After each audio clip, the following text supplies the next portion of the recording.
The Broadway Show is back with another good one. I'm Tamsen Fadal, so let's get started. It's Christmas time in the city. The tree is up in Rockefeller Center, and the lights of Broadway are as bright as ever.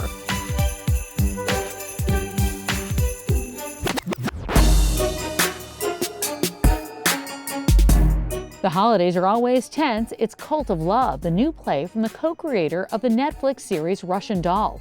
We caught up with the stars opening night.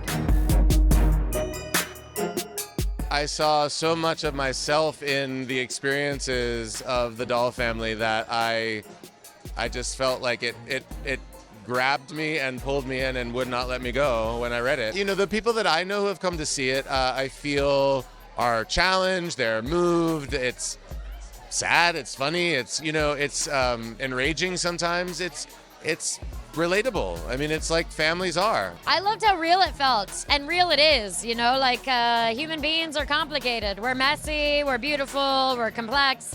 There's so much nuance to a family, and I felt like this play really dives into the small nuance that can be lost when we're just trying to connect with one another. Sometimes people laugh, sometimes people cry, sometimes people laugh and cry, sometimes people are kind of like, who the hell are these people? You know, and I feel like we kind of get all of it, and I love that. I don't think theater should be like, you know, Lafayette, you know what I mean? It's like, it's complicated, it's messy, it's good. The thing that I love about sharing it with audiences now is that it's Christmas time.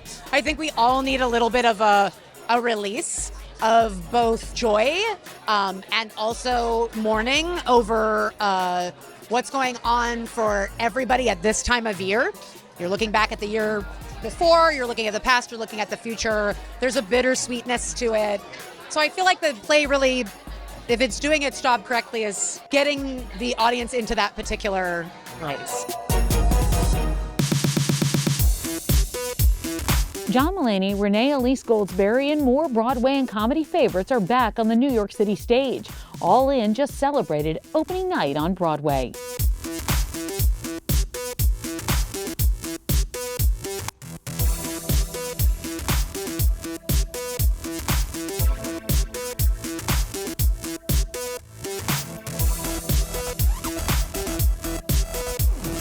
I like every single thing about Broadway. I like that if you're not on the crew that should move a chair, you can't move a chair. I like all of the structure. I like getting up at 1 p.m. and going and do a show at 8 p.m. I like that you run into everyone else doing shows. I like every single part of it. It's an honor.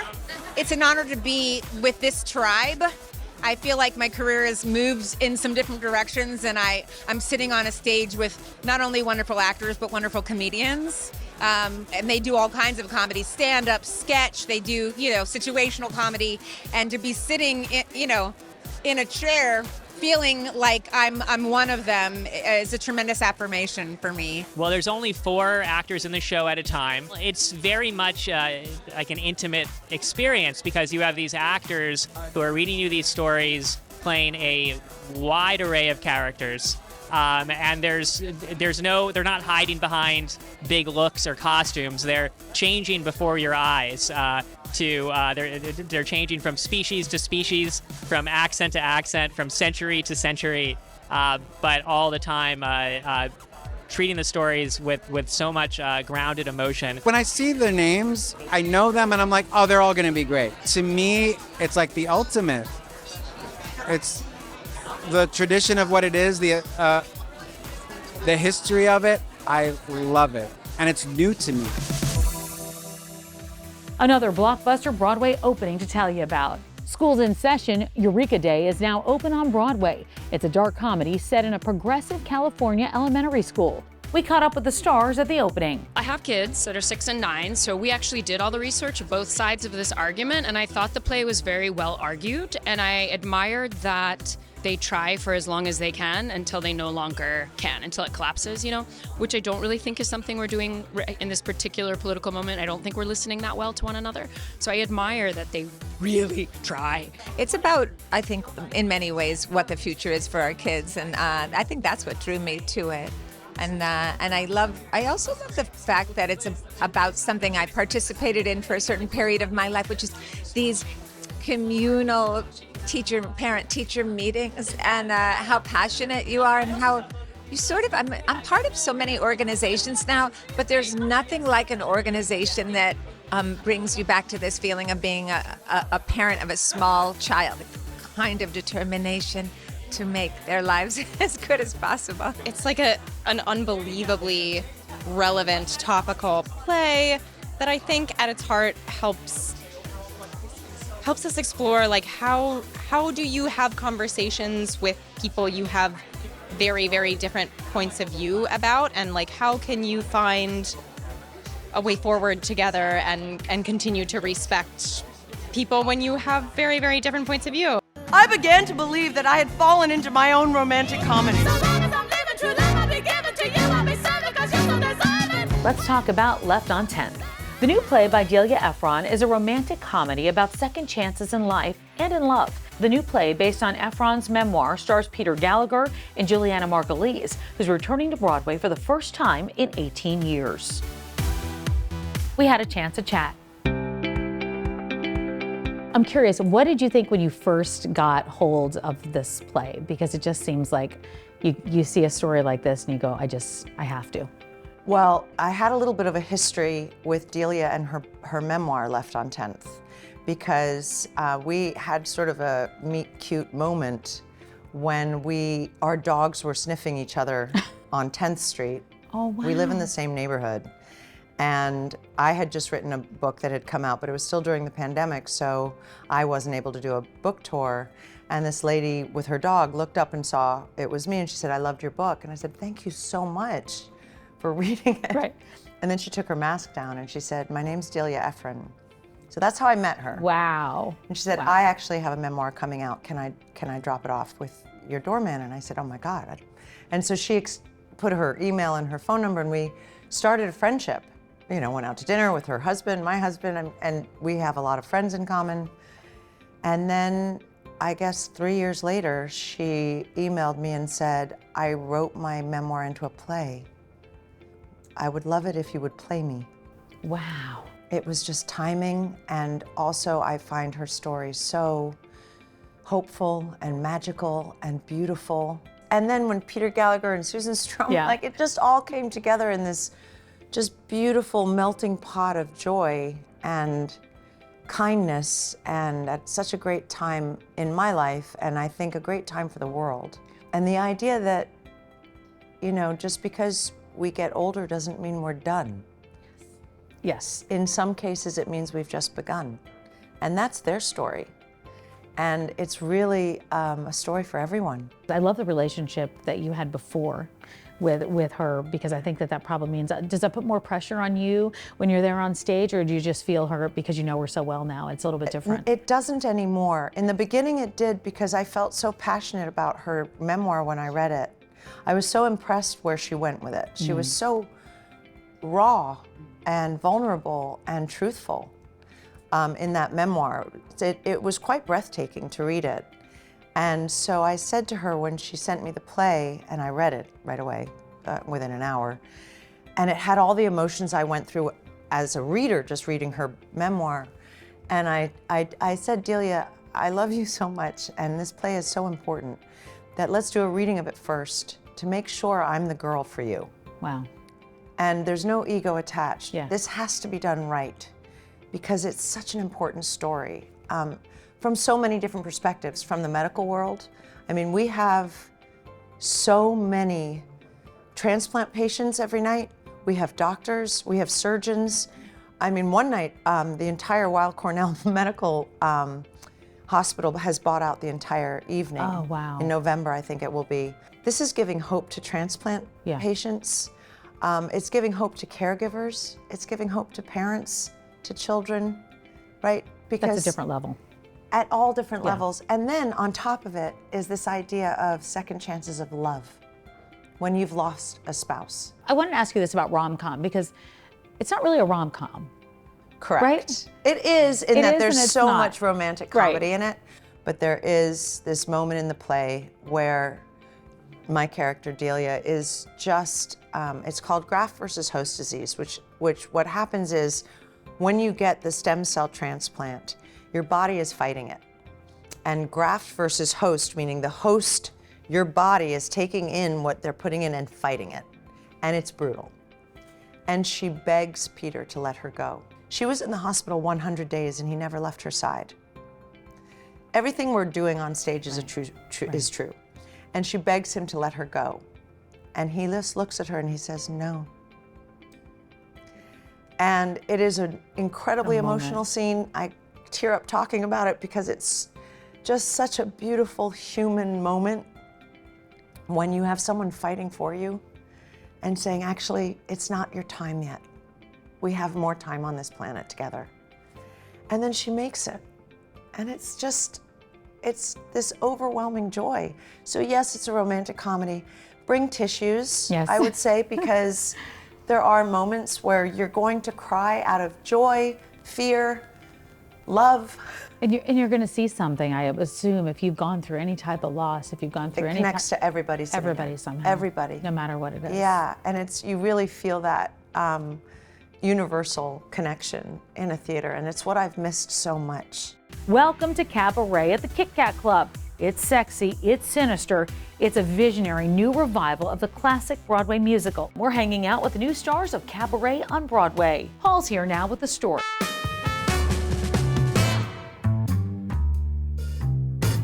I love saying this. Welcome to Broadway. Yay! How does that feel? Boom, boom, boom, boom, boom, Yeah. boom, boom. I'm excited. You know, it's such a full circle feeling. You know, I feel like I was on this trajectory in my 20s. I did a national tour of Wicked. Yeah.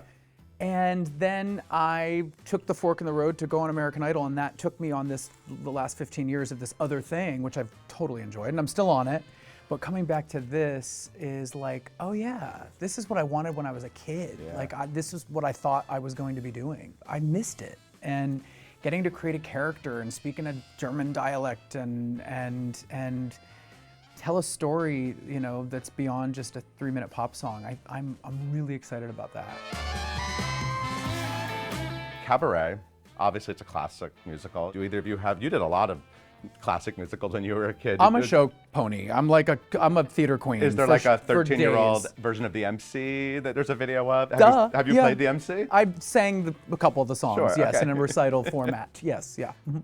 And what about you? I grew up in a small island in the middle of the sea, so no, there are no videos of me playing Sally. I truly was not introduced to the story until I was in my late teens, and I watched Queen at Liza Minnelli in the film. So coming to this now, to say it's a dream come true, I didn't even know this was possible. I was like a theater kid who didn't have an outlet, so I was tortured by playing piano every Saturday, you know. And my mom tried to get me into baton twirling. I feel like you could maybe throw that into your Sally Balls, but some baton twirling. No, do not tell anyone that. I am not looking for any more choreo. My parents were trying to get me out of baton twirling. They were, I was just doing all sorts of things in my bedroom. They were like,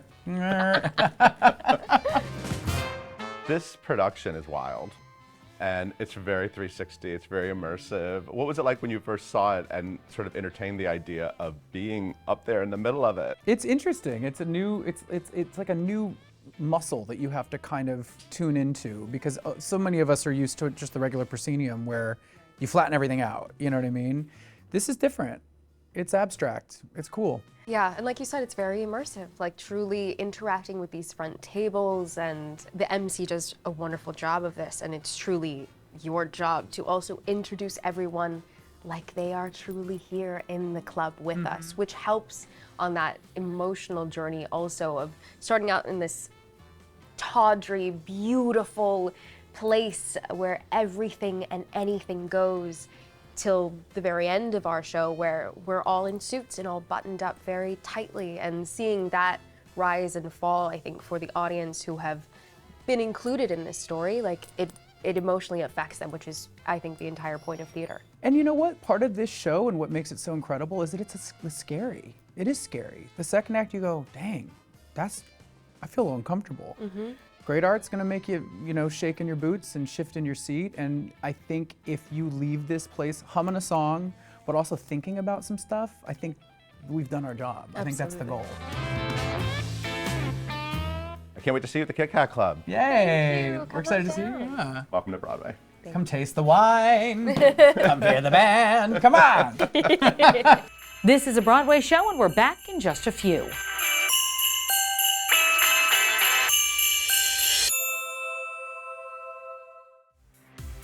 Thanks for sticking around. I'm Tamsen Fadal. The biggest movie of the holiday season is positively Broadway. It's Wicked Part 1. Here's an exclusive musical performance from the Broadway.com studio. Hi, I'm Alexandra Socha. And I'm Mary-Kate Morrissey. And we're in Wicked on Broadway. And this is for good. Because I knew you. Because I knew you. I have been changed for good. And just to clear the air, I ask forgiveness for the things I've done you blame me for. But then I guess we know there's blame to share, and none of it seems to matter anymore. Like a comic book shore, as it passes a single end off the sea. Like a stream that needs a boulder, floating the wood. Who can say if I've been changed for the better? I do believe I have been changed for the better. And because I knew you, because I knew you, because I knew you, I have been changed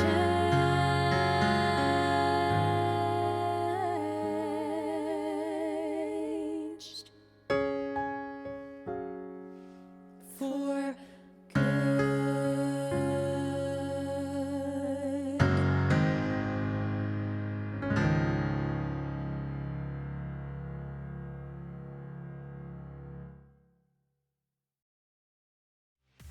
It takes a whole lot of people to keep a Broadway show running, from the stars on the stage to the orchestra in the pit, and for all the people behind the scenes who keep the great bright way shining. Our man Perry is on the town.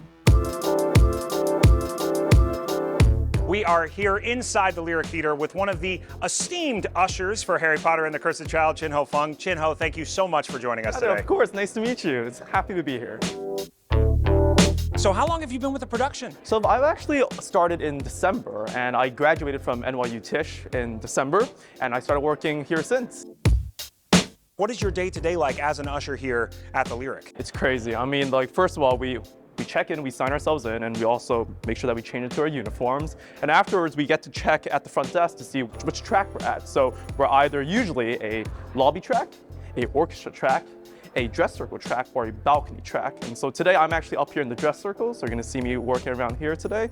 And then we just station where we are and do what we need to do. You know, that must keep it fun. Are there any of the tracks you enjoy more than others? I actually really enjoyed the orchestra track, simply because as an actor myself, I get to basically see the show right up front, anywhere I want in the orchestra, which is nice. Especially when I'm working in front of the orchestra, it's super nice because I just get to watch the actors on stage for the whole show in like row one. What is it like getting to sit there and see the reactions of these people right in front of you while this magic is happening? I mean, I think that's the best part about working here sometimes, is not only watching the show, but watching how every audience reacts to different shows. Like, we'd have kids screaming about how crazy it was. We'd have even parents, adults going, oh my God, how did they do that? I think that is what makes this job even more exciting, because yes, we get to watch a Broadway show pretty much every day, but also seeing how people react is just amazing to me. Now, in addition, you did mention you're an actor. When you're here, you know, watching this magic, you know, how does it help inspire you to keep chasing your career dreams? I mean, it's a privilege because, like, as I said, like, I get to watch probably the best stage work that you can ever get here in America. Sometimes, like, after the show, you get to talk to some of the cast members, and even talk to them inspires you because they tell you about how their day went. Even talking to some of our other ushers. I know a lot of ushers here, even a lot of the crew people they all want to work in stage and all actually perhaps one day want to be on stage. And just talking to them, sharing our stories, and them letting me know how their journey was, you know, how they got to Broadway in the first place. You can never stop smiling because of how successful they are, how successful this show is, and just how awesome this community is, I think.